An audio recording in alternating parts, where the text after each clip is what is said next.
Zucchini noodles, వీటినే జూడిల్స్ అని కూడా అంటారు. జుకీనీ నూడిల్స్ తయారు చేసుకోవడానికి క్యారెట్ని ఇలా సన్నగా నూడిల్స్ లాగా తురుముకొని, ఆ తర్వాత జుకీనీని కూడా నూడిల్స్ లాగా ఇలా తురుముకొని, బయట నూడిల్స్ తయారు చేసేటప్పుడు వాటిలో క్యాప్సికమ్ మరియు క్యాబేజ్ చాలా సన్నగా తురిమేస్తారు కదా, సేమ్ మనం కూడా ఇంట్లోనే ఇట్లా క్యాప్సికమ్ మరియు క్యాబేజ్ని చాలా సన్నగా తురుముకొని, బయట తయారు చేసే నూడిల్స్లో కావాల్సిన ఎగ్ ఫ్రైడ్ని వాళ్ళు రిఫైండ్ ఆయిల్స్తో తయారు చేస్తారు. రిఫైండ్ ఆయిల్స్ మంచి కాదు. రిఫైండ్ ఆయిల్స్ ప్లేస్లో మనం ఇట్లా కోల్డ్ ప్రెస్ కోకోనట్ ఆయిల్ వాడుకోవచ్చు. కోల్డ్ ప్రెస్ కోకోనట్ ఆయిల్లో ఒక 4 ఎగ్స్ని ఇట్లా ఫ్రై చేసుకొని,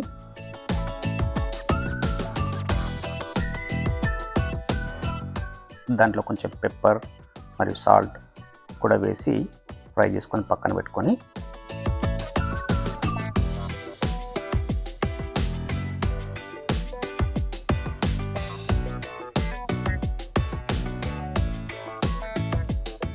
కోకోనట్ ఆయిల్లో చిన్నగా కట్ చేసుకున్న ఆనియన్, సన్నగా తురుముకున్న క్యాప్సికమ్, నూడిల్స్ లాగా తురుముకున్న క్యారెట్ కాసేపు ఫ్రై చేసుకున్నాక దాంట్లో సన్నగా తురుముకున్న క్యాబేజ్ కూడా వేసుకొని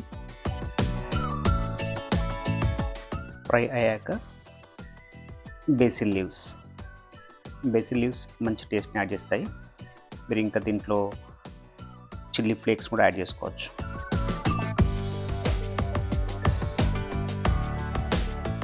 ఆ తర్వాత నూడిల్స్ లాగా కట్ చేసుకున్న జుకీని కూడా కలుపుకొని ఫ్రై చేసుకొని,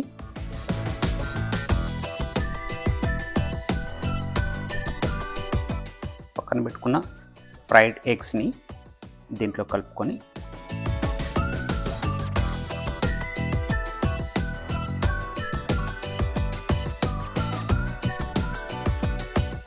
నిమ్మకాయ రసం పిండుకొని కలర్ఫుల్ జూడిల్స్ని ఎంజాయ్ చేయండి. చూసారుగా home made colourful zucchini noodles.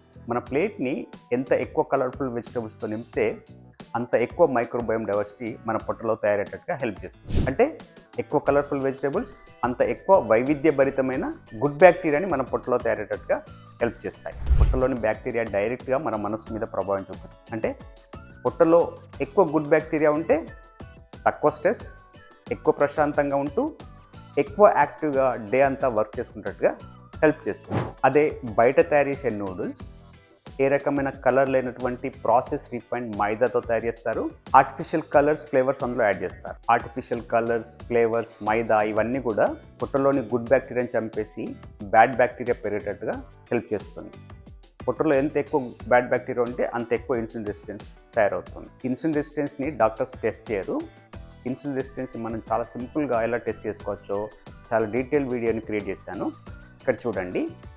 ఈ రెసిపీ మరియు ఇన్ఫర్మేషన్ నచ్చితే మాత్రమే సబ్స్క్రైబ్ చేసుకోండి. Thank you.